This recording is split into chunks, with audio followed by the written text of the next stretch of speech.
नमस्कार मित्रांनो, मागच्या लेक्चरमध्ये आपण लासो टूल शिकलो। लासो टूलमध्ये 3 टूल्स आहेत, lasso tool, polygonal lasso tool, magnetic lasso tool.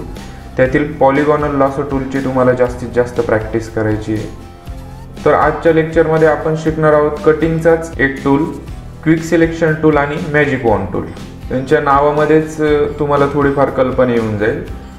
आपण क्विक सिलेक्शन टूल आणि मॅजिक वॉन्ड टूल शिकण्यासाठी एक फाईल ओपन करू आपल्या कॉम्प्युटरवरील। फाईल ओपन केल्यानंतर आपण त्याचा नेहमीप्रमाणे लॉक काढू। आता आपल्याला काय करायचंय, पाठीमागे आपण काय केलं, लासो टूलचा वापर करून जर मॅग्नेटिक लासो टूल असेल तर ऑटो सिलेक्शन घ्यायचे। ते सिलेक्शन काढण्यासाठी कंट्रोल डी वापरायचं आहे। पॉलिगॉनल लासो टूल असेल तर तुम्ही कंट्रोल झूम करून अगदी व्यवस्थित कटिंग करू शकता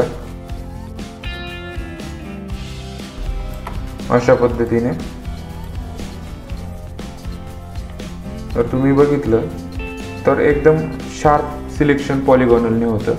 आता जेव्हा तुम्ही पॉलिगॉनलची व्यवस्थित प्रॅक्टिस कराल मित्रांनो, त्यावेळेस तुम्हाला हा क्विक सिलेक्शन टूल आणि मॅजिक वॉन्ड टूल व्यवस्थित वापरता येईल।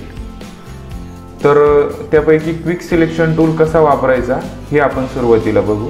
मी काय करतोय, क्विक सिलेक्शन टूलवरती क्लिक करतोय।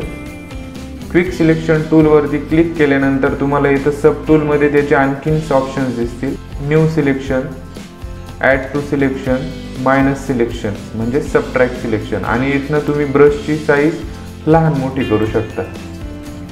सिलेक्शनच्या ब्रशची साईज लहान मोठी करू शकता, त्याची स्पेसिंग डिफाईन करू शकता, हार्डनेस डिफाईन करू शकता। हार्डनेस म्हणजे जी कडेची कर्व आहे, आता जर तुम्ही सिलेक्शन करायला गेलं तर एकदम करकरीत सिलेक्शन येईल। तर आपण काय करतोय, याचा हार्डनेस एक मीडियम ठेवायचा, साईज मी थोडीशी एक मीडियम ठेवली। इकडे तुम्हाला दिसेल ब्रशची साईज तुम्ही घेतल्यानंतर।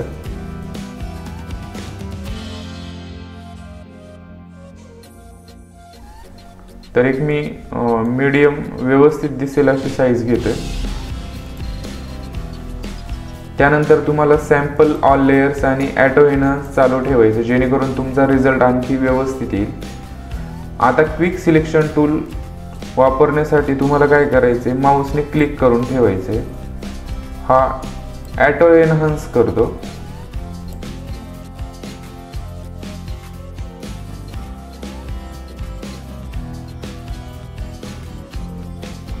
आता तुम्ही इथं बघाल की इथं एक्स्ट्राचं सिलेक्शन झालंय। कंट्रोल प्लसने तुम्ही झूम करून बघू शकता, इथे एक्स्ट्राचं सिलेक्शन झालंय। तर ते इथं या मायनस सबट्रॅक्टचा वापर करून आपण ते काढून टाकू शकतो व्यवस्थित।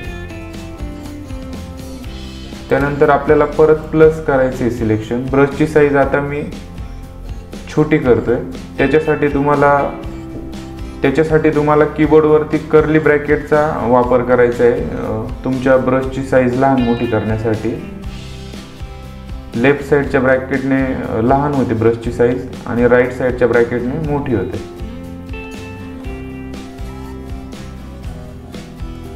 आता हे यात सिलेक्शन प्लस होईल। आता इथं आपण काय केले, सॅम्पल ऑल लेयर्स आणि ऑटो एनहान्स ऑन असल्यामुळे काय होतंय, आपलं सिलेक्शन कट टू कट होते।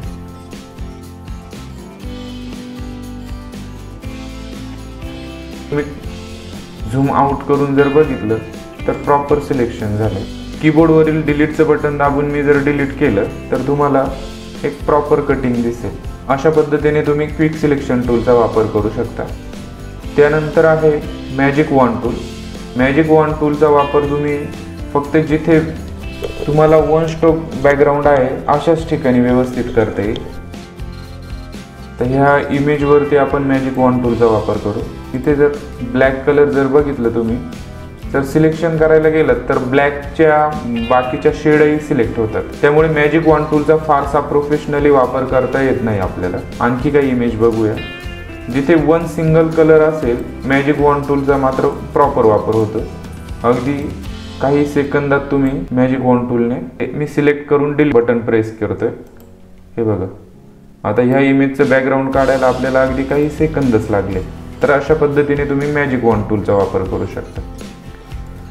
क्विक सिलेक्शन टूल आणि मॅजिक वॉन्ड टूलचा वापर करण्या अगोदर तुम्ही पॉलिगॉनलची खूप चांगली प्रॅक्टिस करा. त्यानंतर क्विक सिलेक्शन टूल आणि मॅजिक वॉन्ड टूल तुम्हाला अगदी आरामात वापरता येतील. त्यानंतर आपण शिकत आहोत क्रॉप टूल. या क्रॉप टूल मधील पहिले 2 टूल्स आपल्यासाठी महत्त्वाचे आहेत. स्लाइस टूल आणि स्लाइस सिलेक्ट टूल जो आहे हा फारसा वापरता येत नाही, त्यामुळे आपण पहिले 2 टूलच घेतोय. पहिला टूल आपण शिकूया क्रॉप टूल. क्रॉप टूलचा वापर करून तुम्ही इमेज क्रॉप करू शकता. इथे बाय डिफॉल्ट सिलेक्शन येतं, ते सिलेक्शन तुम्ही वाढवू शकता एका कडेला पकडून आणि कमी जास्त करू शकता. ओके.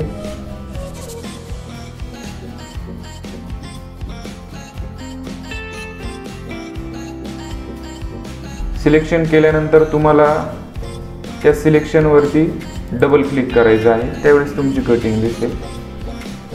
फोटोशॉपमध्ये काम करत असताना तुमच्या कामात जर काही चूक झाली तर तुम्हाला एक पाऊल बॅक येण्यासाठी कंट्रोल-Z हा ऑप्शन आहे आणि तुम्हाला अनेक पावलं मागे येण्यासाठी Alt-Ctrl-Z ॲट अ टाइम तुम्हाला प्रेस करायचं आहे.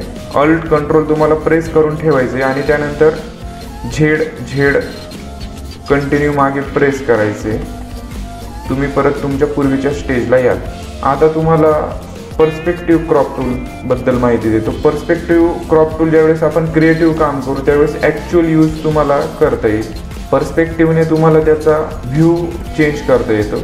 म्हणजे कटिंग जे आहे तुम्हाला एक डायगोनलने किंवा थोडीशी डायमेन्शन चेंज करून करता येते. ह्या अशा पद्धतीने हे जे सगळे टूल्स घेतोय हे सगळे टूल्स आपण परत एकदा प्रॅक्टिकली घेणार आहोत. म्हणजे एखाद्या कामात थेटपणे तुम्हाला या टूलचा वापर करून दाखवला जाईल. आत्ता फक्त टूलची तोंड ओळख आपण घेतोय.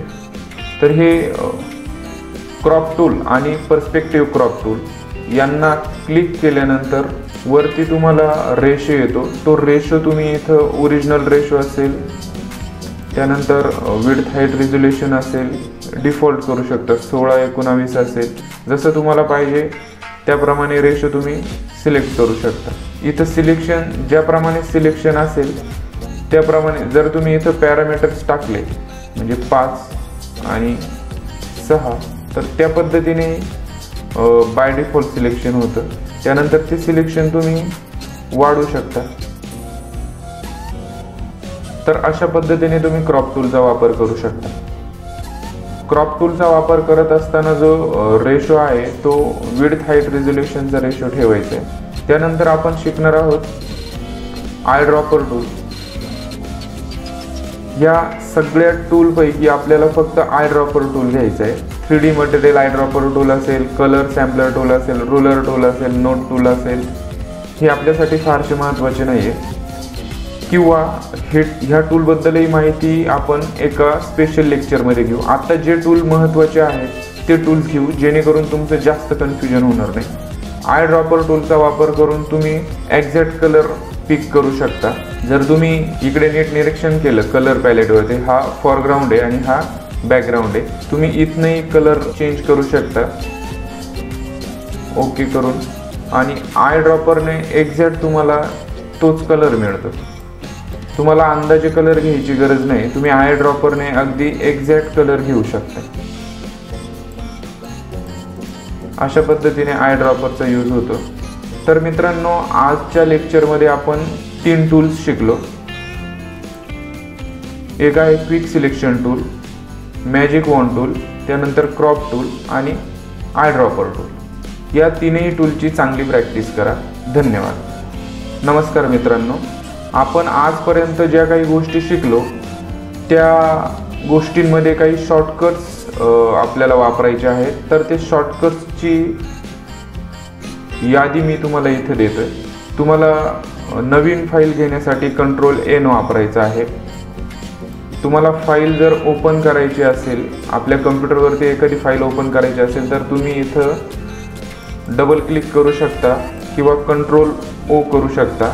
नवीन फाईल ओपन होईल. त्यानंतर तुम्हाला जर इमेज झूम करायची असेल तर तुम्हाला Ctrl+ वापरायचं आहे. झूम आउट करायचं असेल तर Ctrl- वापरायचं आहे. झूम केलेली इमेज तुम्हाला जर मूव्ह करायची असेल आजूबाजूला, तर तुम्हाला स्पेस बटन पकडून ठेवायचं आहे आणि तुम्ही त्यानंतर इमेज मूव्ह करू शकता. मित्रांनो, हे शॉर्टकट्स वापरल्याने तुमच्या कामात गती येईल, त्यामुळे हे शॉर्टकट्स वापरायला शिका. पुढच्या टूलमध्ये आपण स्पॉट हिलिंग ब्रश टूल घेणार आहोत, जो फोटोशॉप वापरताना एक बऱ्यापैकी वापरला जाणारा टूल आहे. धन्यवाद.